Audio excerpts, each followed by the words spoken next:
First, they disappear in pairs, then alone.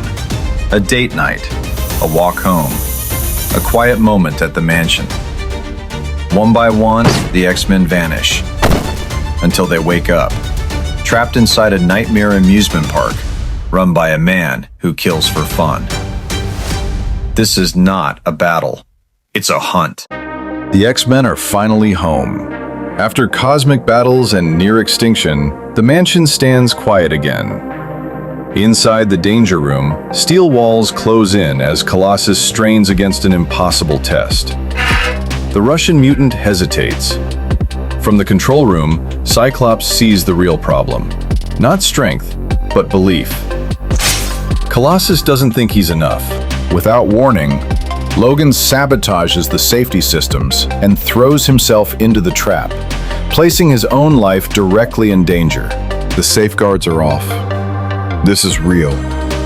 If Colossus doesn't act, Wolverine dies. Colossus unleashes his full power and brings the walls to a halt. Way to go, Ruski. I did it! Wolverine, you're going to repair what you've damaged. The X-Men have returned, but the world hasn't. Cyclops wonders where Professor Xavier could have gone while they were missing. The answer lies far beyond Earth. In deep space, Charles Xavier stands beside Lilandra, Empress of the Shi'ar. The galaxy celebrates her ascension. Back on Earth, Jean Grey walks the streets of Scotland, arms full of packages, her mind at ease, until she collides with a stranger. He is polite. That was a nasty spill. Are you all right, miss? Charming.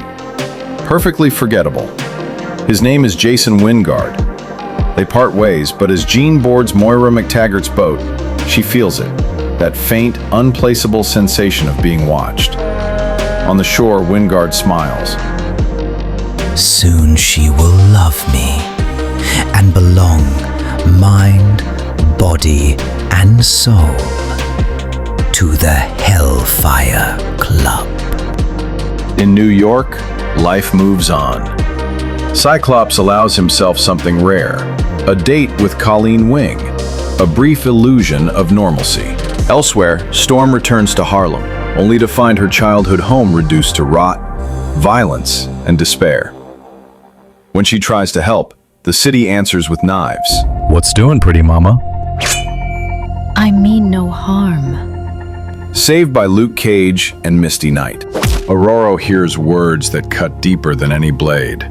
Is there anything we can do to help these people? We're superheroes, Aurora, not God. High above it all, aboard a private aircraft, two familiar enemies plot revenge. Juggernaut, Black Tom Cassidy. They don't want a fair fight, so they hire a man who kills for fun. A man who turns death into entertainment. His name is Arcade. The trap is already closing, but the X-Men don't see it yet. In New York's Greenwich Village, Scott Summers walks with Colleen Wing, unaware that they are being watched. High above them, Spider-Man swings past, recognizes the pair, and stops briefly to say hello. It's an ordinary moment. That's when it happens. A garbage truck lurches into position, its mechanisms whining to life. Scott and Colleen are taken in seconds. Spider-Man hears the sound too late. He knows that noise. He knows what it means. Arcade is hunting again, and this time, it's the X-Men. Elsewhere, the abduction spread. Nightcrawler and Colossus are enjoying an evening out with Amanda Sefton and Betsy Wilford when the air fills with gas. Miss Locke watches coldly as they collapse. Across the city, Wolverine parts ways with Mariko Yashida, the moment heavy with unspoken regret. Before he can leave, he's taken, captured by the same unseen hand stalking the others. Back at the X-Mansion, Storm and Banshee never see it coming. Arcade himself breaks in, efficient and amused, dropping them with tranquilizer darts like pieces on a board. When Spider-Man finally calls the school to warn them, the voice on the other end isn't Xavier's. It's Arcade's, and he's enjoying himself. Your warning comes a wee bit too late, wall crawler. When the X-Men regain consciousness, they are no longer scattered across the city. They are together, but trapped. Each stands encased in a massive glass pinball, dressed in uniform, helpless as gravity takes hold. Arcade introduces himself at last, welcoming them to his creation, Murder World. Ladies, gentlemen, and children of all ages, welcome to Murder World. The game begins immediately. The pinballs are launched through a colossal machine, slammed against electrified bumpers before dropping each mutant into a separate nightmare.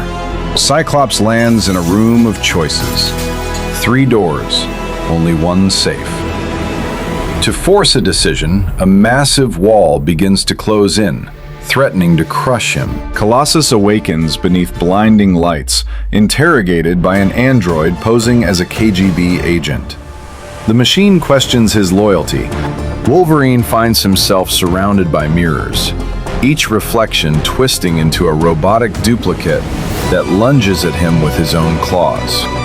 Nightcrawler is hunted by remote-controlled cars fitted with spinning saw blades, filling the room with shrieking metal. Banshee, powerless, is dropped into a simulated World War II battlefield, where some of the planes are no longer holograms, and Storm wakes in total darkness. Water pours in around her, rising fast. The walls close tight. The ceiling presses down. Her claustrophobia claws at her as she strikes upward with lightning, only for the energy to rebound and trap her further. Cyclops refuses to play. Instead of choosing a door, he blasts through the wall itself, breaking Arcade's rules and carving a path forward. He reaches Wolverine and helps shatter the Hall of Mirrors, but their escape is short-lived. Colossus appears, changed, reprogrammed. I am now the proletarian, hero of the Soviet Union. My mission is to smash X-Men. Enjoying yourselves, darlings? Before my brainwashing wears off, Colossus will kill the X-Men, or they'll kill him. Either way, I win. Cyclops and Wolverine face Colossus, no longer their teammate, but the proletarian, a loyal servant of a nation that exists only inside his shattered mind. Each blow Colossus lands carries the weight of betrayal, and the machine beneath them eagerly rearranges itself to make the fight deadlier. High above, Arcade watches from his control room, laughing as though this were all a party trick. You're insane! What sewer did you crawl out of anyway? Beverly Hills. I'm basically a spoiled rich kid who had talent for murder. Any fool can kill. I wanted to do it in style, so I built Murder World. Back in the maze, Storm fights for her life in a chamber filling rapidly with water, her claustrophobia threatening to overwhelm her long before the flood does. Cyclops crashes into Nightcrawler's trap, where razor-lined bumper cars burst from hiding and converge all at once. Kurt, are you okay? You're bleeding.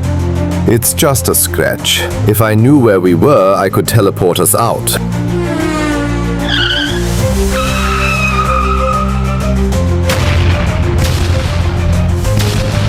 Thinking fast, Scott times a precision blast that disables them in a single sweep.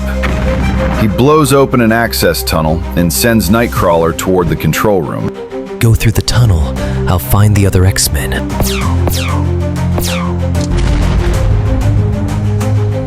We're inside a monstrous hologram, but some of those ships are real, firing real lasers. Holograms don't carry a scent. I think there's a wall there. Wolverine lands in a war simulation with Banshee and immediately senses the walls aren't real. He cuts into one, just as Arcade springs his countermeasure. two massive figures emerge, robotic duplicates of the Hulk and Magneto.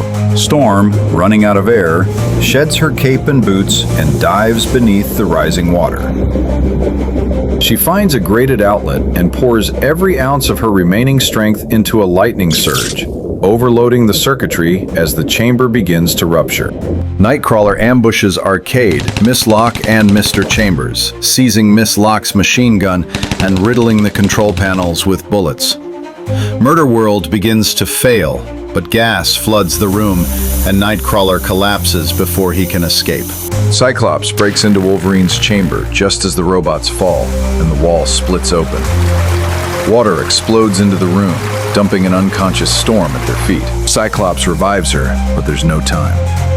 Colossus enters, still enslaved by the machine. Peter, glad to see you, lad. I was worried sick about... You're out of your flamin' gourd, Rooski.